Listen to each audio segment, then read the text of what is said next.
चलिए दोस्तों, माधव पाल अकेडमीज में दीपक सर। आज आप लोगों को चर्चित महोत्सव बताता हूं जो 2022 में टोटल महोत्सव हुए हैं छत्तीसगढ़ में। ठीक है, तो सारे मैटर पे हम क्या करेंगे, चर्चा करेंगे, डिस्कशन करेंगे। जो अभी लेटेस्ट में 2022 में पूरे घटित हुए हैं वो सारे महोत्सव को देखेंगे। ठीक है, एक और अवार्ड आया है टीचर टू टीचर ट्रेनर। ठीक है successfully registered for the world largest webinar के लिए, तो उस समय आया था। तो देखिए वो सब मैटर नहीं करता, ये देखेंगे चर्चित महोत्सव 2022 देखेंगे। और टाइम इतना कम है इसलिए मैं आप लोगों को जो करा रहा हूँ वो बिल्कुल पढ़ें, छोड़े मत, क्योंकि बहुत मेहनत से तैयार किया जाता है। बहुत मेहनत से एक वीडियो के लिए 5 घंटा देना पड़ता है। अच्छा, 2 बातें याद रखना। कौन क्या कहता है, आप जब घर में पढ़ते हो मेरी क्लासेस को या किसी के क्लासेस को या किसी के यूट्यूब से कुछ पढ़ते हो, तो कौन क्या कहता है, कौन हंसता है, कौन कमेंट मारता है, कभी फ़र्क नहीं पड़ता। तुम्हारे घर की रोटी तुमको ही फीड करना है, तुमको ही भरना है, तुमको ही फुलफिल करना है। ठीक है, इसीलिए दूसरों की बातों पर ध्यान ना दें, दूसरों को नकारना सीखें। जो इस दुनिया में दूसरे की निगेटिव बातों को नकारता है वही इंसान आगे बढ़ता है। और अकेले रेस का घोड़ा बन के दौड़ना सीखें। ठीक है, अगर जीतना है तो अकेले रेस का घोड़ा बन के दौड़ना सीखें, तभी होगा। 10 को लेके चलने के लिए तुम आगे सोचोगे नहीं, दोस्त अगर कोचिंग करेगा तभी मैं करूँगा, दोस्त अगर मेरे साथ आएगा तो भी जाऊँगा, गर्लफ्रेंड साथ में पढ़ेगी, वहीं अगल बगल गांधी चौक में रहेंगे तभी होगा। ऐसा सोचना नहीं, मैदान में अकेले उतरो और अपना 100% दे के निकल जाओ। चलो टाइम वेस्ट नहीं करते। ठीक है, अगर आपको माधव पाल अकेडमी ऑनलाइन क्लासेस से क्लासेस लेना है तो आप इस नंबर पे 9575204321 पे क्या करें, व्हाट्सएप करें, हमारी टीम आपको ऐड कर देगी कोर्स में। ठीक है, देखिए सबसे पहले हम लोग देखेंगे यहाँ पे क्या, तातापानी महोत्सव को देखेंगे। तातापानी कहाँ है, तो बलरामपुर में है। कहाँ है, बलरामपुर में। ठीक है, सबसे पहले हम क्या करेंगे, तातापानी महोत्सव को देखेंगे और उस पर चर्चा करेंगे कि क्या क्या मेन घटनाएँ हुआ था इसमें। ठीक है, चलिए स्टार्ट करते हैं। तातापानी महोत्सव ये आयोजन कब हुआ था, 14 से 16 जनवरी के बीच में। कब हुआ था, 14 से 16 जनवरी। आप लोगों को पूरा क्लियर विजिबल है ना? हाँ ठीक है, विजिबल है। तो ये कब हुआ था, 14 से 16 जनवरी। कितने दिनों तक चला था, 3 दिन तक चला था। कितने दिनों तक चला था बेटा, तो ये 3 डेज चला था, 3 दिन चला था। और ये देखो, ये 3 दिन तक चला था और 14 से 16 चला था। 14 से 16 जनवरी तक चला था तातापानी महोत्सव। तातापानी के बारे में आप लोग जानते हो कि वहाँ से गर्म पानी का फव्वारा निकलता है, तो बिजली का उत्पादन पानी के द्वारा जल उत्पादन केंद्र वहाँ पे है। देखिए अब तातापानी किस स्थान पे हुआ था, परिसर का क्या नाम है, तो तातापानी मंदिर परिसर। ठीक है, मंदिर के परिसर में ये तातापानी महोत्सव हुआ था। दूसरा, किसके अवसर पर, तो 14 इसमें क्या होता, मकर संक्रांति के अवसर पर हुआ था ये। ठीक है, 14 तारीख से चालू होता है, तो कब पूछेगा, तो मकर संक्रांति के अवसर पर। इसमें एक बात याद रखना, पॉइंट शुड बी नोटेबल। पहले क्या था, कोविड के कारण 2 वर्षों से ये आयोजन नहीं हो पाया था। कोरोना इतना ज़्यादा हावी था कि यहाँ पे तातापानी महोत्सव नहीं हो पाया था। ठीक है, तो तातापानी महोत्सव को क्विक रिवाइज करो, कब आया, तो 14 से 16 जनवरी तक आयोजन हुआ। कितने दिनों के लिए, तो 3 दिनों के लिए ये आयोजन इसका हुआ था। ठीक है, तो ये बात आप दिमाग में रखेंगे।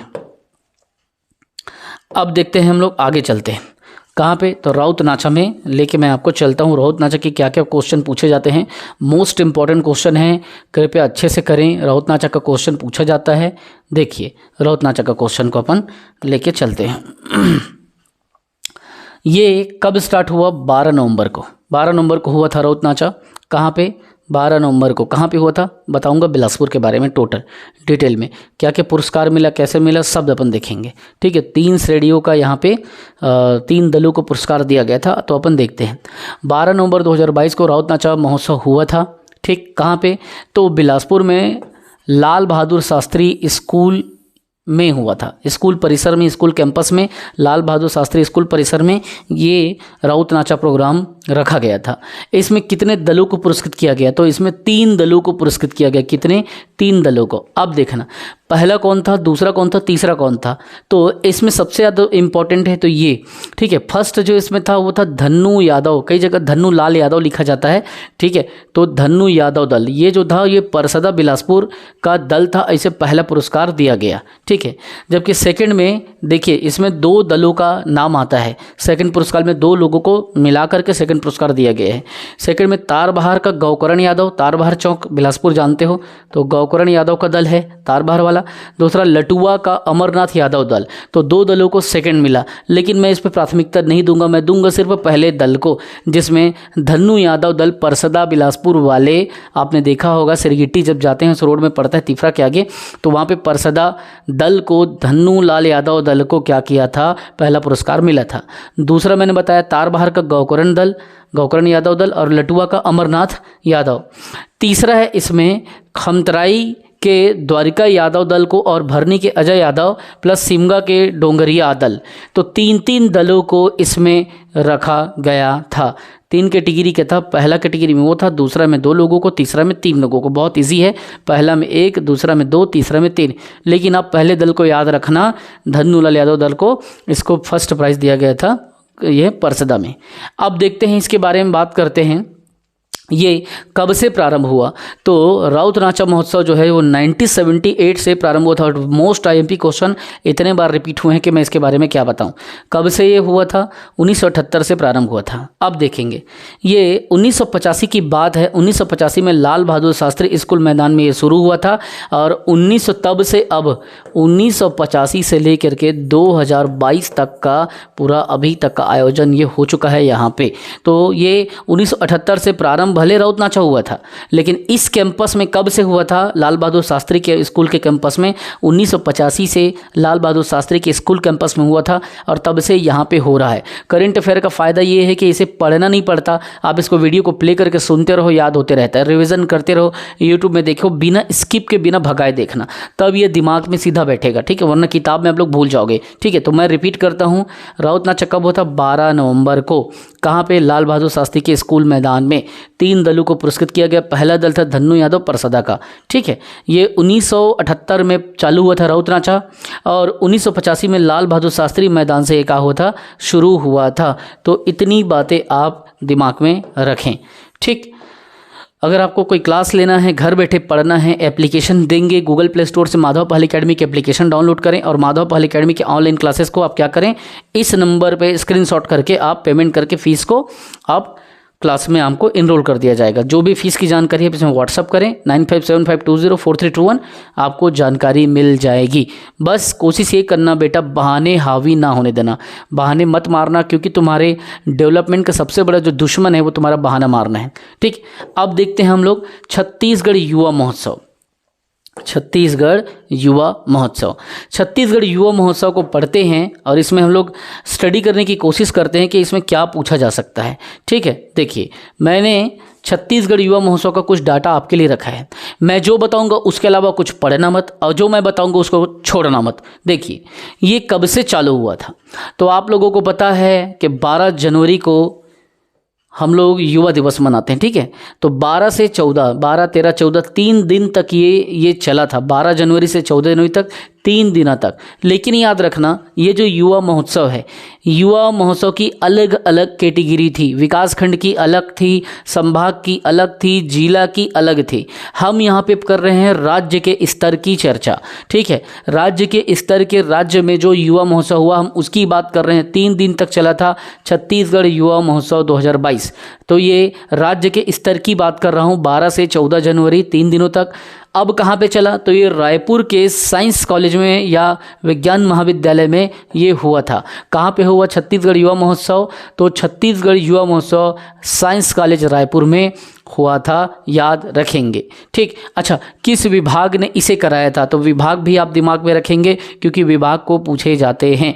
विभाग था खेल विभाग व युवा कल्याण विभाग, ठीक है। तो खेल व युवा कल्याण विभाग, sport and youth welfare department के द्वारा इसको कराया गया था, ठीक है। अगला देखना है कितने श्रेणियों में आयोजन हुआ था। 4 श्रेणी में हुआ था। अलग अलग श्रेणी के डेट में जा करके यहाँ पे तुमको मैं कंफ्यूज नहीं कर सकता, सीधा जो पूछेगा वो बताया हूँ। विकास खंड स्तर का अलग डेट है, जिला स्तर का अलग अपना डेट है, विकास खंड, फिर जिला, फिर संभाग, फिर उसके बाद में आता है राज्य स्तर, ठीक है। कुल 4 श्रेणी में आयोजन हुआ था इसका। और जो राज्य का था वो था 12 से 14 जनवरी, ठीक है। अब देखिए 12 तारीख को क्या होता है? स्वामी विवेकानंद जी का जयंती है, आप सभी को जानते हैं। और हम लोग उसमें क्या मनाते हैं? युवा दिवस मनाते हैं। इसीलिए आगे चलते हैं, ठीक है। दो आयु वर्ग के युवाओं को इसमें शामिल करना था। कितने? तो दो आयु वर्ग के युवा। पहला 15 से 40 वर्ष तक के युवाओं को, जो बच्चे ठीक मतलब 15 साल से ऊपर 15 से 40 तक के बीच के हैं, एक वो। दूसरा उन युवाओं को जो 40 से अधिक वर्ष के युवाजन हैं उनको। तो दो कैटेगरी में इसमें शामिल किया गया था युवाओं को। देखिए अब इसकी एक इम्पॉर्टेंट क्वेश्चन को समझना कि मैं क्या बताने वाला हूँ, समझना।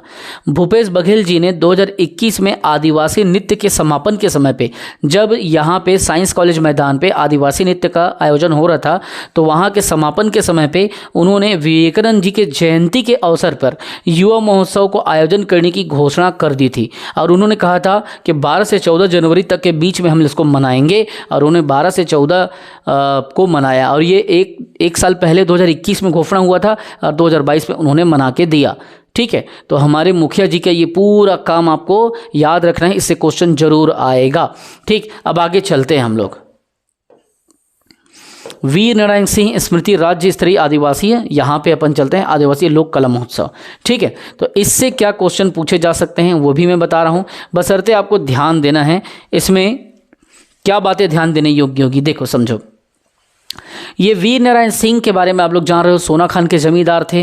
1857 की क्रांति में इनकी बहुत बड़ी भूमिका थी। जब इनके राज्य में भुखमरी आया तो इन्होंने जाके माखन साहू के यहाँ जा करके वैसे तो लूट नहीं किया था, अंग्रेजों ने लूट शब्द जोड़ दिया। उन्होंने विनती किया था कि भुखमरी है, आप अनाज का जो है कुछ यहाँ पे दें करके, तो लेकिन वो नहीं देता है। तब जा करके ये जनता के लिए वो अनाज के गोदाम को लूट लेते हैं, और मांगने पर भी नहीं देते तो क्या करेंगे भाई, भूखा क्या करेगा। उसके बाद में फिर इनके ऊपर में क्या करते हैं, लूट का चार्ज लगा के फिर इनको सजा दे देते हैं, है ना। तो देखिए तोप से उड़ा देते हैं। जय स्तंभ चौक के रायपुर में पहले फांसी देते हैं, उसके बाद मरने के बाद में उसको तोप से उसको सीधा उड़ाते हैं। ठीक है, तो इसीलिए इनके याद में वहाँ पे जय स्तंभ चौक, ठीक है, जय स्तंभ चौक अभी भी वहाँ पे है। आदिवासी नायक थे राज्य के। इसके बारे में जब इतिहास में जाऊँगा, जनजाति विद्रोह में बताऊँगा, तब जाके पूरा इस सब चीज़ को बताऊँगा, छत्तीसगढ़ में क्या क्या घटनाएँ हुई है और क्या क्या बातें हुई हैं, है ना। सुनते ही एकदम खुशी होती कि ऐसे क्रांतिकारी, ऐसे वीर सपूत थे छत्तीसगढ़ के। चलिए देखिए, शहीद वीर नारायण सिंह के बारे में देखिए बेटा, इससे जरूर प्रश्न आएगा। वीर नारायण सिंह स्मृति राज्य स्तरीय, देखो कौन से स्तर का बोल रहा है, तो राज्य स्तरीय है ना। शहीद वीर नारायण सिंह की स्मृति में याद में राज्य स्तरीय आदिवासी लोक कला महोत्सव मनाया गया। ठीक है, तो अब इसको देखिए, इसका आयोजन कब हुआ था। इसका आयोजन 21 दिसंबर 2022 को हुआ था। कब हुआ था? 21 दिसंबर को। ठीक है, कहाँ पे हुआ था? 21 दिसंबर को हुआ, ठीक है, लेकिन कहाँ पे हुआ? तो हुआ ये माता राजमोहिनी भवन अंबिकापुर में। कहाँ पे हुआ? माता राजमोहिनी भवन अंबिकापुर में राज्य स्तर का आदिवासी लोक कला महोत्सव था, और अंबिकापुर में इसको किया गया। इसके मुख्य अतिथि कौन थे, चीफ गेस्ट कौन थे? तो डॉक्टर प्रेम साय सिंह टेकाम, आप सभी इनका नाम सुने होंगे। ये स्कूल एजुकेशन मंत्री और आदिम जाति और अनुसूचित जाति विकास मंत्री हैं। कौन? प्रेम साय सिंह टेकाम। सरल भाषा में स्कूल शिक्षा मंत्री, ऐसा करके याद करना। तो ये चीफ गेस्ट थे, क्या थे? ये मुख्य अतिथि थे। मुख्य अतिथि थे कौन? प्रेम साय सिंह टेकाम सर। अब अगले जो अध्यक्ष थे, चेयरपर्सन कौन बने थे, जिनकी अध्यक्षता में ये लोक कला महोत्सव संपन्न हो पाया सरगुजा अंबिकापुर में? तो अध्यक्ष कौन थे? तो संस्कृति व खाद्य मंत्री अमरजीत सिंह भगत। ठीक है, इसका पूरा नाम है अमरजीत सिंह भगत। तो अमरजीत सिंह भगत की अध्यक्षता में, जो कि संस्कृति मंत्रालय इनके अंतर्गत है, और फूड डिपार्टमेंट मतलब खाद्य मंत्रालय भी, मिनिस्ट्री ऑफ फूड भी इनके अंडर में है। तो ये दोनों विभाग के हेड हैं। ठीक है, तो इन्हीं की अध्यक्षता में ये वीर नारायण सिंह आदिवासी सिंह स्मृति राज्य स्तरीय आदिवासी लोक कला महोत्सव का आयोजन हुआ। कहाँ पे? अंबिकापुर में। कहाँ पे? अंबिकापुर के कहाँ पे? तो राजमोहिनी भवन अंबिकापुर में। ठीक, अब बेटा इसमें सबसे ज़्यादा इंपॉर्टेंट क्या चीज़ है, तो देखिए, I am coming here to the main important point. देखिए, पुरस्कार की राशि पहला इंपॉर्टेंट है। पहला पुरस्कार कितना था? तो पहला पुरस्कार था इसमें 1 लाख रुपए बस। दूसरा कितना था? तो उसका आधा 50,000 रुपये।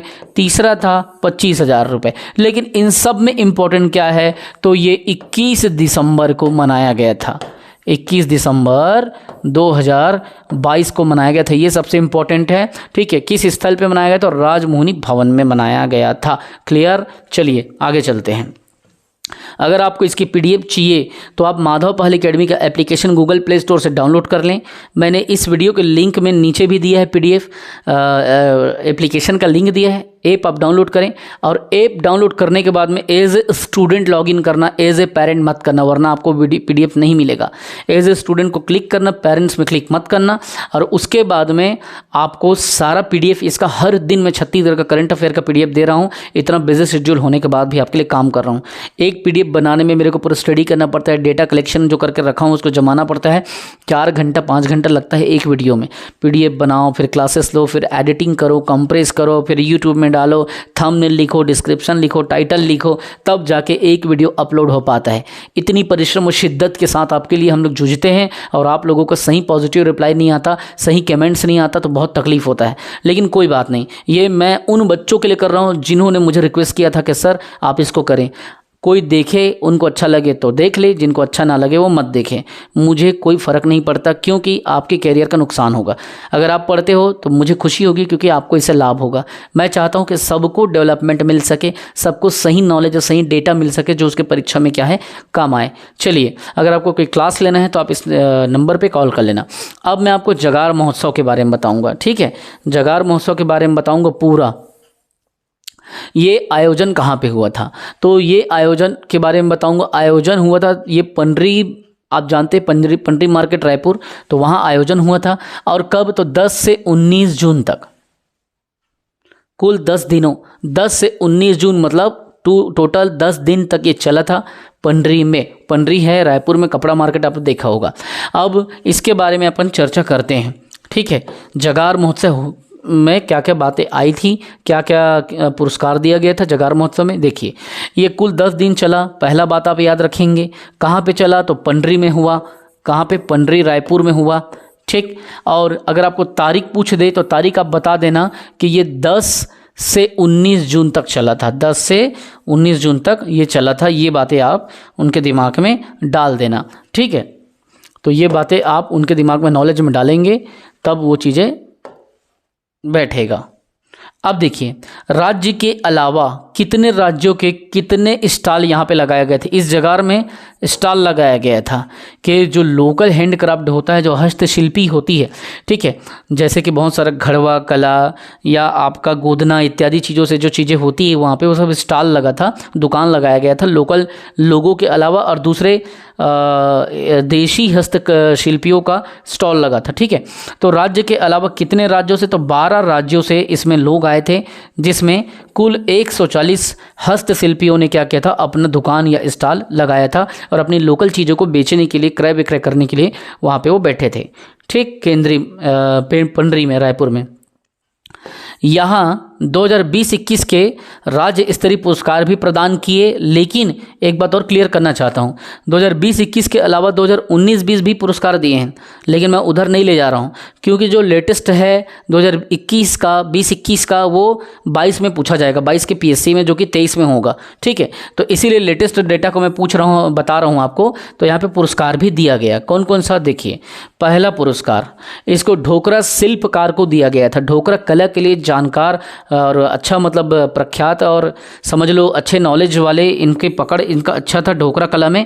तो ढोकरा शिल्पकारी के लिए जितेंद्र कुमार वैद्य को दिया था, जो कि जितेंद्र जी कहाँ के थे, तो कोंडा गांव के, कहाँ के, कोंडा गांव के थे, ठीक है। तो ढोकरा शिल्पकार का इनको क्या दिया, पुरस्कार दिया गया। दूसरा, अब ढोकरा शिल्पी का पुरस्कार दिया गया। एक तो शिल्पकार का लड़का में हमने जितेंद्र कुमार को देख लिया, और ढोकरा शिल्पी में हम क्या करेंगे, चांदबाई झारा को। झारा फैमिली आपको पता है रायगढ़ में है, तो ये रायगढ़ की है। तो चांदबाई झारा को, है ना, ढोकरा शिल्पी पुरस्कार के लिए दिया गया। किसको, चांदबाई को। तीसरा, लौह शिल्पकारी के लिए, लौह पे लोहे के लिए जो भी अपन हस्तशिल्प बनाते हैं, तो लौह शिल्पकार के लिए भागेलाल सोढ़ी को दिया गया, जो कि कोंडा गांव से हैं। किसको, भागेलाल सोढ़ी कहाँ से हैं, कोंडा गांव से। तो लौह शिल्पकार का पुरस्कार इनको दिया गया, भागेलाल सोढ़ी को। और चौथा में है गोदना शिल्पी। गोदना शिल्पी के लिए श्रीमती चंपा पावले, चंपा पावले सरगुजा की है, और इनको पुरस्कार दिया गया। तो याद रखेंगे, ये बहुत इम्पॉर्टेंट है। ठीक है, इससे जगार से क्वेश्चन आता है। और जगार का देखिए, जगार 2022 का आयोजन 10 से 19 जून 2022 को हुआ था। कहाँ पे? तो पंडरी के पास हुआ था, पंडरी रायपुर में। 10 दिवसीय चला है। 12 अलग राज्य के 140 दुकान शिल्पियों ने स्टॉल लगाए थे। और इसमें पुरस्कार भी 21 का दिया गया, 20-21 के वित्तीय वर्ष का इसमें दिया गया था। ढोकरा के लिए जितेंद्र को दिया, वैद जो कोंडागांव के हैं, जितेंद्र कुमार वैद। और ढोकरा शिल्पी के लिए, शिल्पकार का तो जितेंद्र लिया, शिल्पी के लिए चांद भाई झारा। ठीक है, लौह के लिए भागेलाल सोड़ी और गोदना के लिए चंपा पावले। ठीक, अब हम देखेंगे बादल मड़ाई देखेंगे। कौन सा देखेंगे? बादल मड़ाई इंपॉर्टेंट है। बादल मड़ाई को क्यों बादल कहा जाता है? देखिए, सबसे पहले यहाँ पे मैंने लिखा है बादल और यहाँ पे लिखा है मड़ाई। ठीक, तो ये जनजातियों के लिए मड़ाई लगती है। आपको सबसे पहले बादल का आप क्या करें, फुल फॉर्म को जान लें। बादल का फुल फॉर्म है Bastar academy of dance, art, literature and language. ठीक है, तो इस एकेडमी में क्या होता है? बस्तर क्षेत्र के नृत्य, ठीक, कला, साहित्य और भाषा के संरक्षण करने के लिए, उसको समाज से मुख्य धारा के जोड़ने के लिए, मुख्य धारा में लाने के लिए, है ना, इसको किया जाता है इस मड़ाई का आयोजन। अब इस बार जो है इसका प्रारंभ कब हुआ था? तो इसका प्रारंभ हुआ था 25 जून 2022 को। कहाँ पे? बस्तर के आसना में, बस्तर के आसना नामक स्थल पे उसका प्रारंभ हुआ था। ठीक है, इसमें क्या होता है, हर बार किसी जनजाति को के ऊपर फोकस किया जाता है ताकि उसकी कला, संस्कृति, उनके कल्चर, उनके नृत्य इत्यादि को क्या किया जाए, पब्लिक और जनता के बीच में लाया जा सके। तो इसको इस बार किसके ऊपर फोकस किया गया? याद रखना, इस बार धुरवा जनजाति के ऊपर फोकस किया गया। किसके ऊपर? धुरवा जनजाति के संस्कृति पर इसमें बादल मड़ाई में फोकस किया गया, जिसे कहा जाता है बादल मड़ाई या Bastar academy of dance, art, literature and language. ठीक है, तो बस्तर क्षेत्र के जनजाति का वो क्या करता है, नृत्य का, साहित्य का, भाषा का, ठीक है, और उनके कला का, ये सारी चीज़ों का संरक्षण करने के लिए, समाज से जोड़ने के लिए, पब्लिक को दिखाने के लिए और इनको मुख्य धारा से लाने के लिए इनका आयोजन किया जाता है। ठीक है, अब इसमें होता क्या है, ये प्रत्येक शनिवार को किसी एक जनजाति की, ये शनिवार के डेट को याद रखने हैं आपको, प्रत्येक शनिवार को किसी एक जनजाति की संस्कृति का प्रचार प्रसार करने हेतु यहाँ पे बादल मड़ाई का आयोजन होता है। ठीक है, लेकिन इस बार धुरवा जनजाति पे फोकस किया गया था जब प्रारंभ 25 जून को हुआ था। ठीक है, तो इसमें ये इस मड़ाई में शनिवार के दिन मतलब लगता है ये। ठीक, और शनिवार को जब भी ये मड़ाई लगेगा तो एक जनजाति का वहाँ पे क्या होगा, प्रचार प्रसार करने के लिए ये वहाँ पे उनके ऊपर फोकस करेगा। इस बार ध्रुव जनजाति पे किया गया था जब वो 25 जून को हुआ था। ठीक, अब आगे चलिए, हर साल के प्रत्येक शनिवार को समझ लो करना रहता है उनको। तो अब यहाँ पे देखना है मैन पार्ट। मैन पार्ट में क्या महोत्सव हुआ उसके ऊपर अपन चर्चा करेंगे और देखेंगे कि मैन पार्ट के बारे में क्या बातें आई है। एक 11 से 13 मार्च में हुआ था मैन पाट महोत्सव। मैन पाट मतलब सरगुजा। ठीक, तो यहाँ से 11 से 13 मार्च के बीच में इसमें हुआ था। अब किस स्थान पे हुआ था, स्थान देखो, स्थान का नाम है रोपा खार जलाशय के पास। मैन पाट में एक रोपा खार जलाशय है जहाँ पे इस मैन पाट महोत्सव को मनाया गया था। लेकिन इसका शुभारंभ किसने किया? शुभारंभ किया था श्री अमरजीत भगत, क्योंकि अमरजीत भगत क्या है, एक तो संस्कृति मंत्री हैं और इसीलिए संस्कृति के संरक्षण के लिए मैनपाट महोत्सव मनाया गया था, तो उनके द्वारा ही शुभारंभ किया गया था।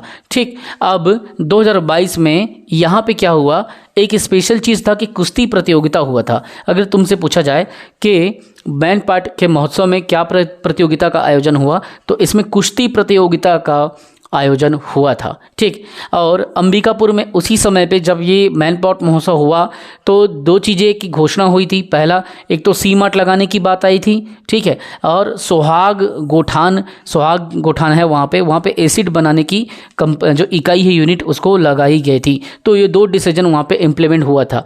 अंबिकापुर में सीमाट खोलने का, सीमाट बता चुका हूँ पहले से, पुरानी क्लास देख लो, और सुहाग भंडार में एसिड बनाने की एक यूनिट लगाई गई थी। तो इतना इंपॉर्टेंट था मैनपाट के लिए। ठीक है, मैनपाट महोत्सव के लिए। अब अगला आपको देखना है शिवरी नारायण में राम वन गमन पथ के बारे में देखेंगे। ठीक है, ये बहुत इंपॉर्टेंट है। फिर भोरम देव देखेंगे, एक एक चीज़ को अपन डील करेंगे। शिवरी नारायण में राम वन गमन पथ समारोह 2022। तो शिवरी नारायण में क्या बातें हुई इसको देखेंगे। इसमें क्या क्या बातें थी, क्या क्या डिसीजन था, दो चार इसमें इंपॉर्टेंट चीज़ है, वो सबको अपन चर्चा करेंगे। देखिए ये 8 से 10 अप्रैल 2022 को हुआ था।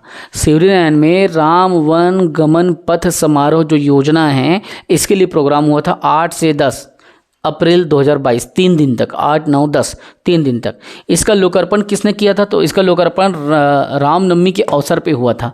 किस अवसर पे हुआ था? तो इसका लोकार्पण हुआ था रामनवमी के अवसर पर। अब देखिए सबसे पहले लोकार्पण चंदखुरी में हुआ, दूसरे नंबर पे लोकार्पण कहाँ हुआ? सिवरीनैन पे। अगर तुमको राम वन गमन पथ का लोकार्पण पूछे तो पहला चंदखुरी, दूसरा सिवरीनैन। ठीक है, तो इस क्रम को जरूर याद रखना कि चंदखुरी के बाद में सिवरीनैन में लोकार्पण हुआ था। ठीक है, 8 से 10 अप्रैल।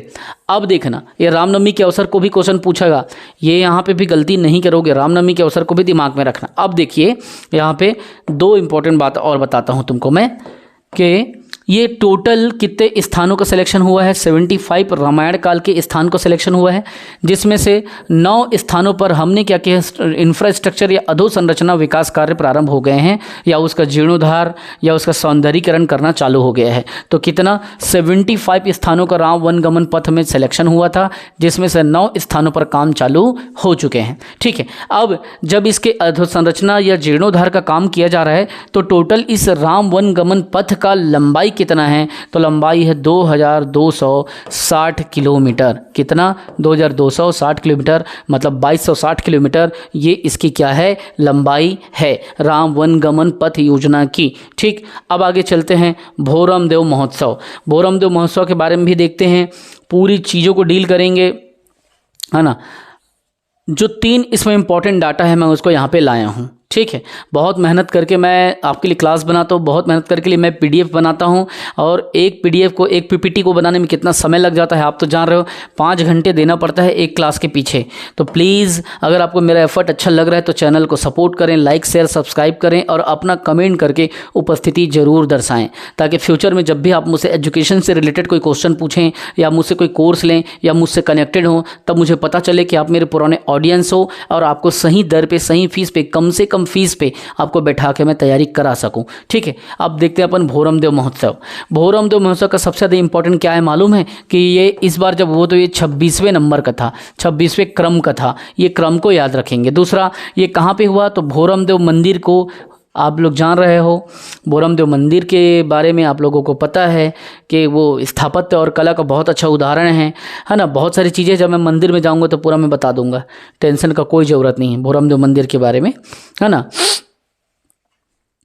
अब देखिए इसकी तिथि क्या थी? तो 30 से 31 मार्च, सिर्फ 2 दिन, 30 और 31, 2 दिन इस महोत्सव को किया गया। लेकिन सबसे ज़्यादा इम्पॉर्टेंट है मार्च में जो ये हुआ ना, इसका क्रम 26वें क्रम। ठीक है, तो ये टोटल आपने भोरम देव देख लिया अच्छे से। और अगर यहाँ पे एक नोट मैंने आपके लिए लिखा है कि बहुत परिश्रम से इसे तैयार किया गया है, लेकिन इस पीडीएफ के साथ साथ आप लोगों को यूट्यूब में भी फ्री क्लास दी गई है। तो केवल पीडीएफ के लिए आप एप्लीकेशन को डाउनलोड ना करें, जब तक आप मेरे वीडियोज़ को नहीं देखेंगे तब तक पीडीएफ कोई काम का नहीं आएगा, आप भूल जाओगे, क्योंकि पीडीएफ का किताब पढ़ने की तरह है। हालांकि मैंने एकदम सही सारी चीज़ों को एक जगह डाल दी, आपको प्रिंट आउट करके पढ़ना है बस, लेकिन फिर भी यूट्यूब को देखे बिना वो गलती नहीं करना। इतना मेहनत से वीडियो बनाया हूँ, जब तक यूट्यूब नहीं देखोगे ये यहाँ घुसेगा नहीं, बता रहा हूँ। यूट्यूब का या वीडियो का जो मैं बना रहा हूँ उसका फ़ायदा ये है कि सीधा ये तुमको क्या करेगा, कनेक्ट कर देगा मुझसे। जो मैं पढ़ा रहा हूँ सीधा जोड़ेगा, सीधा कम्युनिकेशन होगा, तुम्हारे में ट्रांसफॉर्मेशन होगा डाटा का, और उसमें तुम जा रहे देखोगे समझ नहीं पाओगे। लहजा जो है बहुत मायने रखता है टीचिंग में। ठीक है, तो अतः आप वहाँ से पूरी लेक्चर भी करंट अफेयर की सीरीज़ में जाकर देखें। कहाँ पे? यूट्यूब में। छत्तीसगढ़ का संपूर्ण करंट आपको डेली मिलेगा, इसीलिए चैनल पे अपडेटेड रहें, बेल आइकन को प्रेस करें। मैं वीडियो डाला और आपके पास नहीं पहुंचा क्योंकि आपने बेल आइकन को दबाया नहीं। केवल सब्सक्राइब करने से थोड़ी होता है, बेल आइकन पे जा करके प्रेस करोगे तब वो फट से आपके पास पहुंचेगा, आपके पेज पे यूट्यूब खोलते ही। और घर बैठे अगर आप पीएससी व्यापम की तैयारी करना चाहते हैं या आपके भाई बहन करना चाहते हैं तो हमारी टीम को आप क्या करें, व्हाट्सअप करें। वह आपको कम से कम फ़ी पर पूरी क्लास हम लोग एप्लीकेशन के माध्यम से देंगे। ठीक है, ये नंबर है मेरा जिसमें आपको व्हाट्सअप करना है 9575204321। ये हमारे टीम का नंबर है, इसमें सारा जानकारी आपको वहीं से दी जाएगी। तो ये पूरा PDF अगर आपको चाहिए तो ये PDF के लिए आप क्या करें, एप्लीकेशन में जाएं माधव पहल एकेडमी के और उसमें से डाउनलोड करें। मैंने बहुत अच्छे से इसमें सारी चीज़ों को कवर कराया है। माधव पहल एकेडमी ने बहुत अच्छे से मेहनत किया है और आप ये सारे महोत्सव के लिस्ट आप वहाँ से पा सकते हैं। बस इतना याद रखें दोस्तों, अगर सपने आपके हैं तो यकीन मानिए मेरे भाई, मेरे बहन, मेरे दोस्त, मेरे साथी, अगर सपने आपके हैं तो परिश्रम भी आपको करना पड़ेगा, आपको तपना पड़ेगा सोने की तरह, तब जा कर के ये चीज़ ये साकार होगी जो सपना तुमने अपने जहन में रखा है। अगर तुम मेहनत नहीं करोगे, आप रियल मानो, मैं बार बार इस चीज़ को कहता हूँ, आप लोग कहोगे सर बार बार बोलते हो, सच्चाई बता रहा हूँ। सेंट्रल गवर्नमेंट की सर्विस के अलावा 8 घंटे की कोचिंग देना पड़ता है। 2 क्लास बनाने के लिए 4 से 6 घंटे लगते हैं। कोई यकीन करे ना करे, लेकिन इसकी साक्षी मेरा IT मैनेजर, मेरी फैमिली, मैं और मेरे कंप्यूटर ऑपरेटर बैठे हैं। तो ये झूठ नहीं है, समझ रहे हो। 2 क्लास बनाने के लिए 7 से 8 घंटे लग जाते हैं। पूरा पढ़ोगे, पढ़ाओगे, रिकॉर्ड करोगे, अपलोड करोगे, कंप्रेस करोगे, काफ़ी चीज़ें होती हैं। इसीलिए बिना परिश्रम के 1 रुपये तुमको इस समाज में कोई नहीं देगा, कोई भी तुमको इज्जत नहीं देगा। अगर तुमको इज्जत कमाना है तो सबसे पहले अपने आप को तपाना सीखो। जब तुम तपोगे तब तुम उस लायक बनोगे, और उस लायक अगर बन गए तो फिर तुमको वहाँ से नीचे भी कोई गिराएगा नहीं। बस ईमानदारी से आप काम करें। अगर आप बेईमान हो रहे हैं तो आप यकीन करें आप अपने पैर में कुल्हाड़ी मार रहे हो। इससे मानव समाज का कोई नुकसान नहीं होगा, इसमें नुकसान होगा आपका और आपके आने वाले भविष्य का। आप बस एजुकेशन को पावर बना लो, हथियार औजार बना लो, यकीन मानो आपको कोई कमज़ोर नहीं कर सकता, बशर्ते कोई चीज़ करने की लगन यहाँ से होना चाहिए। जैसे मैं 8 घंटे की ड्यूटी करता हूँ, 8 घंटे की कोचिंग लेता हूँ और इस दौरान सारे काम को इसी बीच में मैनेज करता हूँ। लोगों को लगता है कि मैं झूठ बोल रहा हूँ, लेकिन जो मुझसे क्लास ली हैं उनको पता है कि दीपक सर सेंट्रल गवर्नमेंट की सर्वे के साथ इतना करते हैं, क्योंकि उनसे मैं डेली कनेक्टेड हूँ। मेरे स्टाफ को पता है, मेरे फ्रेंड्स को पता है, मेरे यहाँ के 3 स्टाफ को पता है एकेडमी के। इसीलिए इतनी शिद्दत से मेहनत कर रहा हूँ, पूरी जान लगा के मेहनत कर रहा हूँ। अगर मेरा टीचिंग स्किल देखना है तो आप क्या करें, इस प्लेलिस्ट में जाएं, विभिन्न प्रकार के मैंने फ्री क्लासेस डाला है, इतिहास के, जनजाति के, तरह तरह के योजनाओं के, करंट अफेयर के। आप वहाँ से देख लें कि आपका एजुकेटर आपको कैसा पढ़ाता है। अगर आपको मेरे टीचिंग स्किल पे दम लगे तभी क्लास लें, वरना मत लें। और हाँ, मुझसे क्लास ले रहे हो तो आपको परिश्रम करना है, मेहनत करने के लिए तैयार हो तभी लो, वरना मत लो। अगर आप खाली क्लास लिए और मेहनत नहीं कर रहे हो तो आप फेल हो जाओगे, मुझे अच्छा नहीं लगेगा। आप जान लगा दो, जितना मैं मेहनत करता हूँ, जितना मैं इनपुट देता हूँ, उससे ज़्यादा इनपुट आप दो, उससे ज़्यादा एफर्ट आप दो। पूरा अपना जितना ताकत है, पूरा क्षमता है, एक बार लगा दो। और ये याद रखना, कागज में लिख के चिपका दो कि इससे ज़्यादा मेहनत मैं नहीं कर सकता, इस लेवल का मेहनत मैं करूँगा।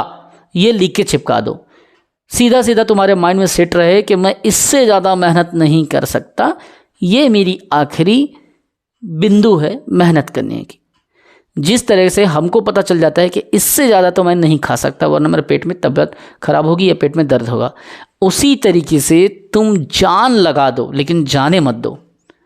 इससे ज़्यादा मेहनत मैं नहीं कर सकता, लिख लो, चिपका दो। और इससे कम मैं करूँगा तो वो बेईमानी होगी, लिखो। यकीन मानो तुमसे हर पेपर निकलेगा। मैंने जितने भी छोटे मोटे एग्ज़ाम निकाले हैं, अभी तक 10-11 एग्ज़ाम टोटल निकला है। सारा खेल रिवीजन का है, सारा खेल रिवीजन का। मैं एक बार ऐसा देखता हूँ मेरा रिवीजन हो जाता है, क्योंकि इतने दिन से कनेक्टेड हूँ। 6 PSC मेंस मैंने लिखा है, सब रिवीजन के दम पे। तो जो मैं बताऊँगा उसके अलावा कुछ पढ़ना नहीं है, और जो मैं नहीं बताऊंगा उसमें अपना समय भी आपको बर्बाद नहीं करना है। मैं जो बताऊंगा उसी पे काम करना है। मेरे वीडियोस को इतनी बार देखो, इतनी बार रिवीजन करो कि पूरा पेड क्लासेस का पैसा वसूल आप कर लो। मैंने वीडियो को unlimited time watch you can में अनलॉक कर दिया है, ताकि आप लोग बार बार वीडियो को देख सको। आपके अस्तित्व को जिंदा रखता है एजुकेशन। अगर आप एजुकेशन को औजार बनाते हो, यकीन करो, आप तो मेरे छोटे भाई बहन या मुझसे बड़े भी होंगे, यकीन कीजिए, शिक्षा ने मुझे हर कुछ दे दिया। मैं जो नहीं सोचा था वो भी दिया, और जितना नहीं सोचा था उससे ज़्यादा दिया। तो मैं चाहता हूँ, अगर आपको अपने आप को अपग्रेड करना है, अपलिफ्ट करना है, तो एजुकेशन को औजार बनाओ। ना केवल गवर्नमेंट नौकरी के लिए, बल्कि मानसिक विकास के लिए। किसी चीज़ को साइकोलॉजिकल तरीके से सोचने के लायक अपने बुद्धि को आप डेवलप करोगे। जब आप पढ़ोगे सारी चीज़ों को, पूरा कनेक्ट हो जाएगा आपके इतिहास, संविधान, भूगोल, अर्थव्यवस्था, छत्तीसगढ़, जनजाति, कला, संस्कृति, पूरा देश विदेश, भारत की इतिहास, राजनैतिक, सामाजिक, आर्थिक, सब कनेक्ट होगा दिमाग से। और ये कब आएगा? जुनूनी होके पढ़ने से जो एक्शन लेता है वहीं आगे बढ़ता है, बजाय जो केवल सपने देखता है वो अपने आज और कल को धोखा देता है। तो पढ़ते रहें, बढ़ते रहें, माँ भारती के लिए आप क्या करें, परिश्रम करते रहें और उनके डेवलपमेंट में अपना छोटा सा योगदान जरूर दें। ठीक है, केवल मूल अधिकार की बात ना करें, कभी मूल कर्तव्य की भी बात आप करना सीखें। और ये कहाँ से आएगा, जब आप संवैधानिक तंत्रों को समझोगे, पढ़ोगे, चीज़ों को देखोगे, तब सीखोगे कि हाँ वास्तविक एजुकेशन क्या है। ठीक है, कम से कम फी में अगर आप घर बैठ के पढ़ना चाहते हो तो मुझसे संपर्क करो, मेरी टीम को तुरंत मैसेज करो इस नंबर पे, मेरी टीम आपको तुरंत रिप्लाई देगा और मेरी टीम आपको तुरंत क्या करेगा, इस नंबर से सारा कुछ आपका क्लियर होगा, 9575204321। ठीक, अगर आपको नहीं पढ़ना है तो आप मत पढ़ो, लेकिन आपके छोटे भाई बहन हैं, आपकी भतीजी है, आपकी भांजी है, आपका भांजा है, उनको तैयार करो। टाइम क्या है सही तैयार करने का, तो 8वीं के बाद से 9वीं 10वीं 11वीं 12वीं से ही तैयार कर दो, है ना। 9वीं 10वीं 11वीं 12वीं से ही उनको पूरा सारे सिस्टम एजुकेशन उनके दिमाग में डाल दो। आजकल खाली 11वीं 12वीं में टॉप करने से जॉब नहीं मिलेगी, उसके लायक कंपटीशन एग्जाम को फाइट करना पड़ेगा, और वो कब आएगा, कम समय से ही आपकी पृष्ठभूमि मजबूत होती रहेगी तब वो निकलेगा। ठीक है, तो पढ़ते रहें, बढ़ते रहें, कमज़ोर कभी ना सोचें अपने आप को, और दूसरे को कमज़ोर है ये ना जताएं। हर एक व्यक्ति की अपनी प्रतिभा होती है, हर एक व्यक्ति की अपनी क्षमता होती है, जान लगा दें। बस जो कहा वो दीवार में ज़रूर लिख के चिपकाएं कि इससे आगे मैं नहीं कर सकता, क्योंकि ये मेरी आखिरी बिंदु है परिश्रम की, और इससे कम अगर करूँगा तो ये मेरी खुद की मेरे साथ बेईमानी होगी। ये बात लिखें। वंदे मातरम।